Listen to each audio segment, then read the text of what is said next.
ETF index mutual funds నేర్చుకుని stock మార్కెట్లో రాణించాలనుకుంటున్నారా? వెంటనే ఈ నెంబర్కి కాల్ చేయండి.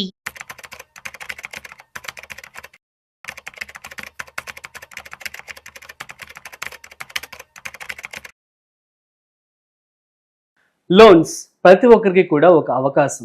సో ఆ లోన్ తీసుకొని ఒక బిజినెస్ స్టార్ట్ చేయాలని, లేదంటే ఒక పిల్లల ఎడ్యుకేషన్ సంబంధించి కావచ్చు, ఒక ఇల్లు కట్టుకోవడానికి, కార్ కొనుక్కోవడానికి తీసుకున్నటువంటి ఒక మంచి వెసులుబాటు అని చెప్పి అనుకోవచ్చు. కానీ లోన్స్ తీసుకునే ముందు ఎటువంటి జాగ్రత్తలు మనం తీసుకోవాలి? ఎందుకంటే రెపో రేట్ అనేది రీసెంట్గా తగ్గింది. సో దీని ద్వారా చాలామంది కూడా లోన్స్ మీద ఇంట్రెస్ట్ తగ్గిందని చెప్పి మనం విన్నాం. కానీ నిజంగా బ్యాంక్స్ అనేవి ఇస్తున్నాయా? కొంతమంది చెప్తున్నారు మాకు ఇవ్వట్లేదు, మాకు తగ్గవని చెప్తున్నారు అని చెప్పి. అసలు ఫ్లోటింగ్ అండ్ ఫిక్స్ అండ్ 2 రకాలు ఉంటాయి. అసలు ఇవన్నీ ఎలా వర్క్ అవుతూ ఉంటాయి? ఎందుకని కార్ లోన్ కావచ్చు, హౌస్ లోన్ కావచ్చు, వేరే అదర్ లోన్స్ కావచ్చు, పర్సనల్ లోన్ కావచ్చు, ఇంట్రెస్ట్ అనేవి చాలా వేరీ అవుతూ ఉంటాయి. సో పర్సనల్ లోన్ చూసుకున్నట్లయితే ఎక్కువ ఇంట్రెస్ట్తో ఇవ్వడం జరుగుతుంది. ఎందుకని ఇలా జరుగుతుంది? వీటికి సంబంధించి పూర్తి సమాచారం ఇవాళ మనం తెలుసుకోబోతున్నాం. సో వీడియోని మిస్ అవ్వకుండా ఇంటి వరకు చూసేయండి. అయితే వీటి గురించి మనతో చెప్పడానికి ఇవాళ మనతో ఉన్నారు సర్టిఫైడ్ ఫైనాన్షియల్ ఎక్స్పర్ట్ గిరిబాబు గారు. సో వారి మాటలోనే అడిగి తెలుసుకుందాం. హాయ్, హలో, నమస్తే, welcome to business buzz with Rajeev Pasupuleti on Suman TV. So let's start. Hi sir, నమస్తే. నమస్తే అండి. సార్, క్వశ్చన్ విన్నారు కదా? సో చాలా మంది లోన్స్ తీసుకుంటూ ఉంటారు.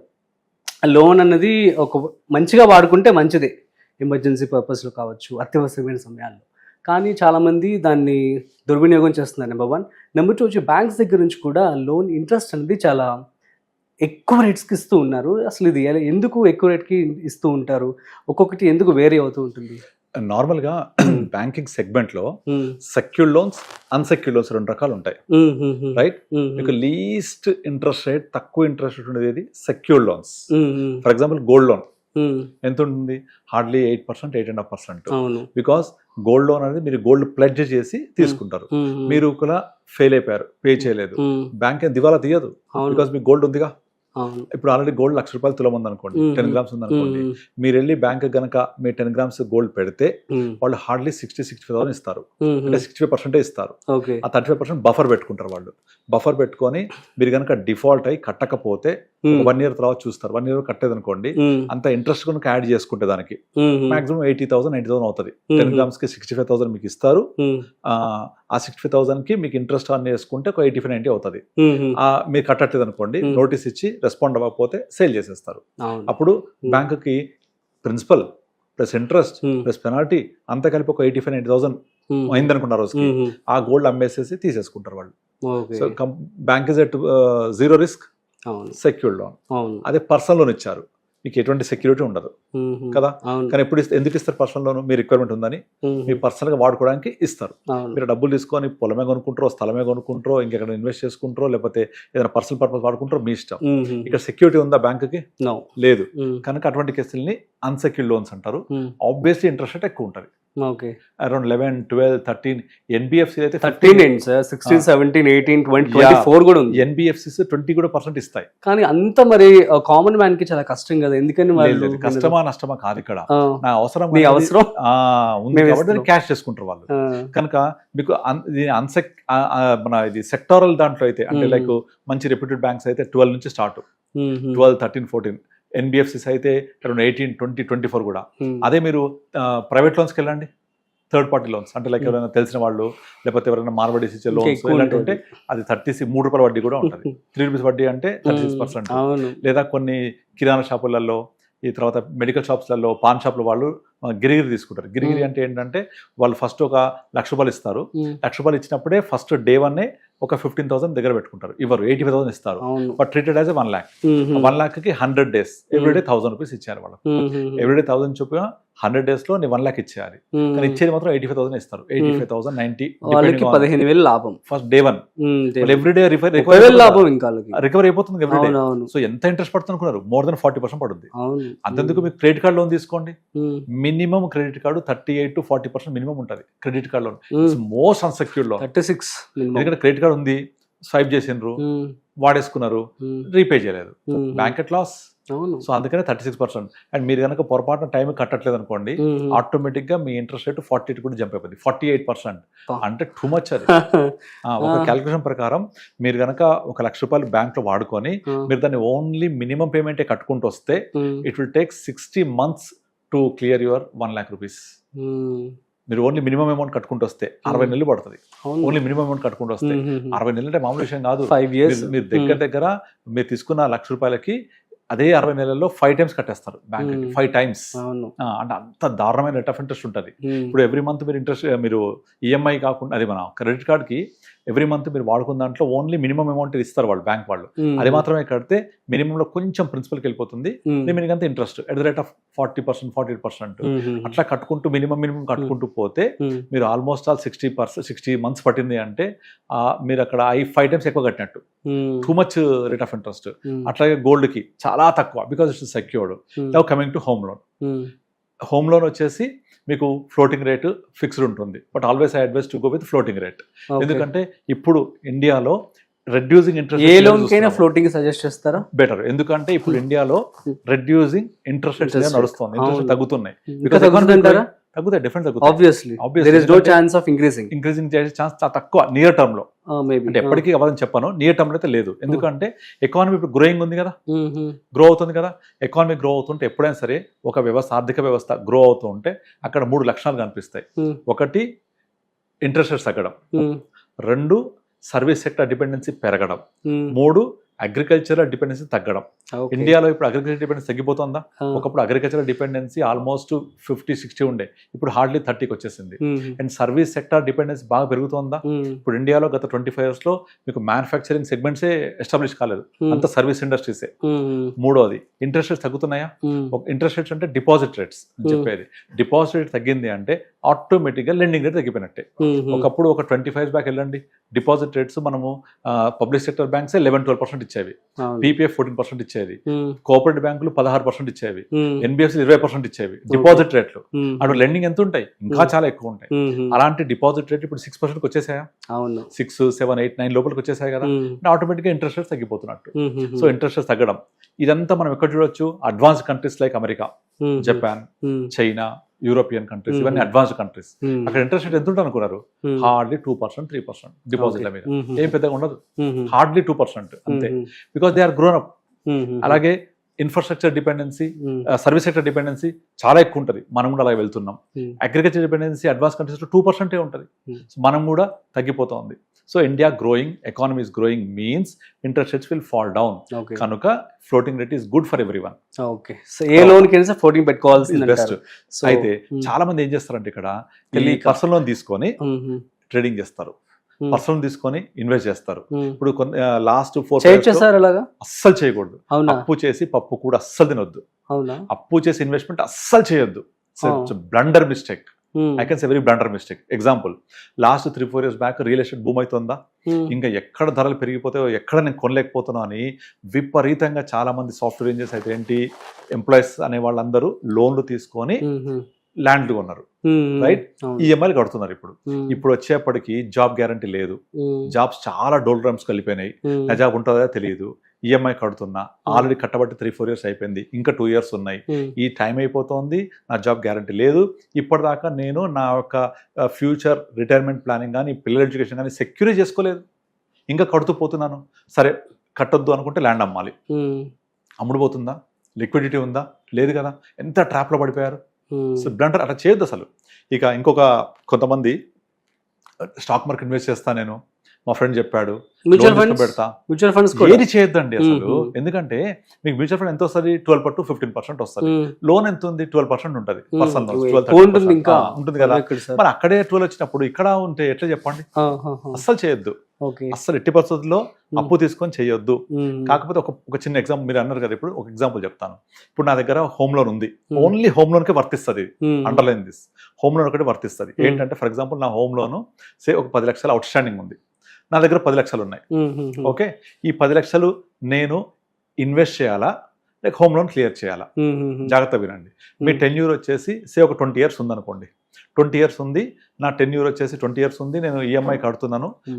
ఒక ఎగ్జాంపుల్ తీసుకుందాం, ఒక 1 crore తీసుకోండి. ఒక 1 crore హోమ్ లోన్ ఉంటే 20 years టెన్యూర్ ఉంటే ఈఎంఐ ఎంత ఉంటుంది? 1 crore తీసుకుంటే లోన్ 20 years టర్మ్ ఈఎంఐ ఎంత ఉంటుంది? అరౌండ్ ₹1,00,000 ఉంటుంది. రఫ్లీ ₹1,00,000 ఉంటుంది. అంటే ₹1,00,000 ఉండి మీరు 60 to 70, 80,000 మినిమం ఉంటుంది. 80,000 మినిమం అంటే నెలకి, సంవత్సరానికి ఎంత కడతాం? ఆబ్వియస్లీ 8 ఇంటూ 12 అంటే 10 lakhs కడతాం సంవత్సరానికి, అంతేనా? 10 lakhs కడితే మీరు 10 lakhs per annum into 20 years కి 2 crores కడతాం. 2 crores అంటే కోటికి 2 కోట్లు 2 కోట్లు కడుతున్నాం. ఓకే, ఇది అర్థమైంది కదా. సరే, నా దగ్గర అనుకోకుండా ఒక ₹1 కోటి వచ్చింది, లోన్ తీసుకున్న తెల్లారే, ఏదో ఫ్లాట్ అమ్మే, ఇంకోటి అమ్మే, పొలం అమ్మే, ఏదో ఒకటి. ఈ ₹1 కోటి వస్తే ఈ ₹1 కోటి తీసుకెళ్ళి నేను నా లోన్ తీర్చాలా, ఇన్వెస్ట్ చేయాలా? క్లియర్గా ఇన్వెస్ట్ చేయండి. ఎలా అంటే ఒక ఎగ్జాంపుల్ చెప్తా. సపోజ్ నా దగ్గర అవుట్ స్టాండింగ్ 1 crore ఉంది, నేను 20 years లో కట్టేది 2 crores. క్లియర్, ఎక్స్ట్రా 1 crore కడుతున్నా, అది గుర్తుపెట్టుకోండి. కానీ 1 crore తీసుకెళ్ళి మీరు ఎక్కడొద్దు, ఒక బ్యాంక్లో ఎఫ్డి చేయండి. బ్యాంక్లో ఎఫ్డి చేస్తే ఎన్ని ఇయర్స్ డబుల్ అవుతుంది? ఎఫ్డి చేస్తే కూడా కష్టమే, డబుల్ అవ్వడం కష్టం. ఎన్ని ఇయర్స్కి అవుతుంది చెప్పండి, ఎప్పుడు అవుతుందో? 10 years పడుతుంది. మేబీ 10-15 10 years ఉంటుంది. కిసాన్ వికాస్ పత్ర 110 నెలలకు డబల్. ఓకే, అంటే ఆల్మోస్ట్ ఒక 10 years. 10 కంటే కొంచెం తక్కువ డబల్ అయింది. అంటే మీ 1 crore ఇక్కడ ఇన్వెస్ట్ చేస్తే, ఇక్కడ బ్యాంక్ లో, పోస్ట్ ఆఫీస్ చేస్తే 10 years కి డబల్ అయిందా? 1 crore 2 crores అయిందా? రైట్. ఇంకా టెన్యూర్ ఎంత? Home loan tenure 20 years. ఇక్కడ మీరు అదే 10 years ఎఫ్డి చేస్తే 1 crore 2 crores అయింది. రైట్. మళ్ళీ ఇంకొక 10 years దాన్ని కంటిన్యూ చేయండి, మీ 2-4 అయిందా?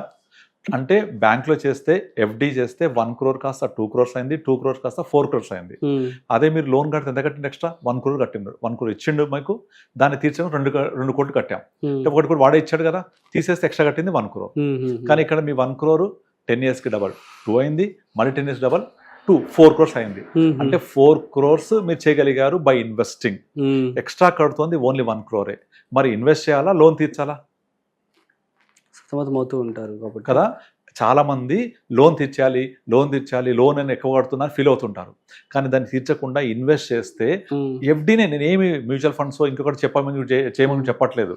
ఒకవేళ డబ్బులు తీసుకొని పర్సనల్ లోన్ కావచ్చు, వాటిని ఇన్వెస్ట్మెంట్ పర్సనల్ కి వర్తించదు ఇది, ఓన్లీ హోమ్ లోన్ కి వర్తిస్తుంది. ఇది హోమ్ లోన్ కి వర్తిస్తుంది. హోమ్ లోన్ క్లియర్ చేయాలా, లేకపోతే నేను ఇన్వెస్ట్ చేయాలా అని చాలా మంది అడుగుతుంటారు. So how to clear home loan fast అని చాలా వీడియోస్ చెప్పాము. అంటే అర్థం ఏంటంటే, మీరు కనుక హోమ్ లోన్ ని ఇలా కంటిన్యూ చేసి 2 crores కట్టినా, మీ దగ్గర ఉన్న డబ్బుల్ని ఇన్వెస్ట్ చేస్తే డబ్బులు మల్టీఫోల్డ్ అవుతాయి. ఎఫ్డి చేస్తే కొంచెం బుర్ర ఉపయోగించి ఎవరైనా అడ్వైజర్ ద్వారా వెళ్ళి మ్యూచువల్ ఫండ్ పెట్టండి. అదే 1 crore మ్యూచువల్ ఫండ్ పెడితే 5 to 6 years డబల్ అవుతుంది కదా. 1 crore 2 crores అయింది. మళ్ళీ ఇంకో 5 to 6 years లో 2-4 అవుతుంది. మళ్ళీ 5 years లో 4-8 అవుతుంది. మళ్ళీ లాస్ట్ 4 years లో 8-16 crores అవుతుంది. అవునా? సరే 16 వద్దు, కనీసం ఒక 10% వేసుకున్నా 10 కోట్లు అవుతుంది మ్యూచువల్ ఫండ్స్ లో. 10-12% వేసుకుంటే, అంటే ఇక్కడ మనము ఇన్వెస్ట్ చేస్తేనేమో మీ 1 crore 20 years లో 10 కోట్లు అవుతుంది. అవునా? 10 కోట్లు అంటే 1 crore ఇన్వెస్ట్ చేసి at the rate of 10 to 12% వేసుకోండి. 12% వేసుకుంటే 6 years కి డబల్ అని అర్థం. 12 6 72, 6 years. మరో 6 years లో మళ్ళీ డబల్, 1-2 అయింది, 2-4 అయింది. మరో 6 years కి డబల్, 4-8 అయింది. ఇంకో 2 years ఉంది, 10 crores దాకా అయిపోతుంది. 10-12% వేసుకుంటే. అదే లోన్ ఎంత కడుతున్నాం మనం? డబలే కడుతున్నాం. So investing is very very beneficial. కనుక ఎట్టి పరిస్థితుల్లో కూడా మన దగ్గర డబ్బులు ఉంటే సేవ్ చేయాలా, ఇన్వెస్ట్ చేయాలా అని క్వశ్చన్ వచ్చినప్పుడు సేవ్ చేయమని చెప్తాను, ఇన్వెస్ట్ చేయమని చెప్తాను నేను. లోన్ క్లియర్ చేయొద్దు. అట్లాగే పర్సనల్ లోన్ తీసుకున్నప్పుడు దాన్ని డిసిప్లిన్ గా ఉండి ఇన్వెస్ట్మెంట్ కి వాడొద్దు. మళ్ళీ అక్కడ అస్సలు వాడొద్దు, ఎందుకంటే రేట్ ఆఫ్ ఇంట్రెస్ట్ ఎక్కువ, అది వర్తించదు. పర్సనల్ లోన్ తీసుకున్నారు, సో వాళ్ళ దగ్గర డబ్బులు దీనికోసమే తీసుకోవాలి అనుకున్నా వస్తుంది. ఏదైనా వచ్చినప్పుడు ఏదైనా పర్పస్ ఉంటే తీసుకోండి, otherwise don't go into the trap of loans. అంతే, అసలు వెళ్ళొద్దు. ఇప్పుడు ఫర్ ఎగ్జాంపుల్, అసలు కొంతమంది లోన్ కాదు, అసలు లోన్ అంటే భయపడతారు. నాకు తెలిసిన కొంతమంది ఇన్వెస్టర్స్ ఉన్నారు, వాళ్ళు అసలు లోన్ వద్దు. కొంతమంది రీసెంట్ డేస్ లో మనం చూస్తున్నాము, బల్క్ అమౌంట్ లంసమ్ ఒకేసారి ఇన్వెస్ట్మెంట్ చేస్తే మ్యూచువల్ ఫండ్స్ లో ఎక్కువ రిటర్న్స్ మనం చూడొచ్చు. అంటే ఏం లేదండి, మీరు ఏదైతే అమౌంట్ ఇన్వెస్ట్ చేస్తారో అది లాంగ్ టర్మ్ ఉంటే డబ్బులు వస్తాయి. ఎస్ఐపి అయితే ఒకసారి పెట్టట్లేదు, స్టెప్ బై స్టెప్ పెడుతున్నాము, కానీ తక్కువ డబ్బులు వస్తాయి. ఇన్వెస్ట్ చేయలే కదా, ఇన్వెస్ట్ చేస్తే మీరు లంసమ్ ఇన్వెస్ట్ చేసినా, సిప్ చేసినా లాంగ్ టర్మ్ ఉంటే ఇవాళ మొత్తం పెట్టాం కాబట్టి డబ్బులు ఎక్కువ వస్తాయి. ఎంత పెడితే దాని తగ్గట్టుగా అంతే వస్తాయి. ఇప్పుడు మీరు సిప్ అనేది 15% ఇచ్చింది అనుకోండి, మీరు పెట్ట ప్రతి రూపాయికి 15% ఇస్తూనే ఉంటుంది. అదంతా ఒకసారి పెడితే అంతే వస్తుంది. ఎగ్జాంపుల్, ఇప్పుడు మీరు రూల్ 15 చెప్తుంటాను నేను, 15,000 15 years 15%. 15 years తర్వాత మీరు పెట్టే అమౌంట్ 15,000 చొప్పున పెడుతూ పోతే exact the value is 27 lakhs what you invested, become 1 crore. అదే 27 lakhs నా దగ్గర ఉన్నాయనుకుంటే ఒకే రోజు ఇన్వెస్ట్ చేస్తే యూ గెట్ 2.2 crore. ఓకే. ఆ 27 lakhs ని 15 years పాటు స్ప్రెడ్ చేసే బదులు ఆ 27 lakhs ఒక రోజు పెడితే మీకు 27 lakhs బికమ్ 2.2 crore. అదే 15 years తర్వాత 1 crore అవుతుంది. So stay invested, more money in the beginning period is very very important. ఇంకో లాస్ట్ ఎగ్జాంపుల్, ఇప్పుడు మామూలుగా ముఖేష్ అంబానీ లేకపోతే పెద్ద పెద్ద గ్రూప్స్లలో అప్పులు ఉండే వాళ్ళకు బోల్డ్ అప్పులు ఉంటాయి, డబ్బులు లేవా తీర్చడానికి, డబ్బులు ఉంటాయి కానీ చేయరాపని వాళ్ళు. ఎందుకంటే అప్పేమో 6% 7% వస్తుంది వాళ్ళకు లోన్స్. ఇన్వెస్ట్ చేస్తే they get more than companies కదా, బిజినెస్ కదా, వాళ్ళ బిజినెస్ లో వాళ్ళు ఇన్వెస్ట్ చేసుకుంటే, బిజినెస్ ఎక్స్పాండ్ చేసుకుంటే దే ఎర్న్ మల్టీఫోల్డ్ రిటర్న్స్. కనుక అలా మల్టీఫోల్డ్ రిటర్న్స్ చేయగలిగితే యూ కెన్ డూ. అలా కాదు నేను పర్సనల్ తెచ్చి ట్రేడింగ్ చేస్తా, డోంట్ డూ. పర్సనల్ తీసుకొని పొలం స్థలం కొంటా, డోంట్ డూ. ఎందుకంటే అక్కడ మీరు కట్టేది ఎక్కువ ఉంటుంది, లిక్విడిటీ ఉండదు, అమ్ముడు పోదు. బట్ పెద్ద పెద్ద companies, established companies, they can do by taking loans from the banks. Banks నుంచి తీసుకుంటారు, బ్యాంక్ కన్సార్టియం నుంచి లోన్ తీసుకుంటారు, బిజినెస్ ఎక్స్పాండ్ చేస్తారు, అది మల్టీఫోల్డ్ ఇస్తుంది. కనుక investment is very very important. A loan తీసుకొని చేయాలి, పర్సనల్ లోన్ తీసుకొని చేయాలా, వద్దు. హోమ్ లోన్ కట్టేది ఉంటే కట్టాలా, లేకపోతే నేను ఇన్వెస్ట్ చేయాలి. ఇది ఒక్కొక్క లోన్కి నిర్దిష్టంగా దాని యొక్క ఇన్బిల్ట్ పీరియడ్ బట్టి, టెన్యూర్, తర్వాత రేట్ ఆఫ్ ఇంట్రెస్ట్ బట్టి దాన్ని ఇన్వెస్ట్ చేయాలా, లోన్ తీర్చాలా అనేది అసైన్ అయ్యి ఉంటుంది. డన్. అట్లా, అంతేగాని అన్నిటికీ ఒకటే వైద్యం కాదు. సుభబ్ సార్ ఫైనల్లీ క్లారిటీ ఇచ్చారు, thank you so much. So guys క్లియర్గా అర్థమైంది కదా, మరి ఏ లోన్ తీసుకున్నా సరే కూడాను బ్యాంక్ వాళ్ళతో మీరు క్లియర్గా మాట్లాడుకొని ప్రస్తుతం ఉన్నటువంటి రెపో రేట్స్ అయితే తగ్గే ఛాన్స్ అయితే ఉంది కాబట్టి మీరు ఫ్లోటింగ్ అయితే చూస్ చేసుకుంటే మంచిదని చెప్తున్నారు. కాబట్టి లోన్ తీసుకునే ముందు క్లియర్గా ఆ బ్యాంక్ మేనేజర్ కావచ్చు, ఎవరైతే కన్సల్టెంట్ ఉన్నారో వారితో క్లియర్గా చెప్పండి దీని గురించి. At the same time so house కావచ్చు, అదేవిధంగా ల్యాండ్ కావచ్చు, ఇన్వెస్ట్మెంట్ కావచ్చు, చాలా చక్కగా వివరించారు గిరిబాబు గారు. సో అదేవిధంగా ఇన్వెస్ట్మెంట్ వైపే ముందు అడుగు వేస్తే సో దట్ మీకు ఎక్కువ కాపర్స్ అనేది ఎండ్లో రావడం జరుగుతుంది, దాంతో మీకు కావాల్సినటువంటి వస్తువులు మీరు కొనుక్కోవచ్చు అనమాట. So that's it. సో మరొక ఇంట్రెస్టింగ్ కాంటెంట్తో మళ్ళీ కలుద్దాం. అంతవరకు చూస్తూనే ఉండండి Suman TV. This is Rajeev signing off. Video నచ్చినట్లయితే like, share and subscribe. Thanks for watching.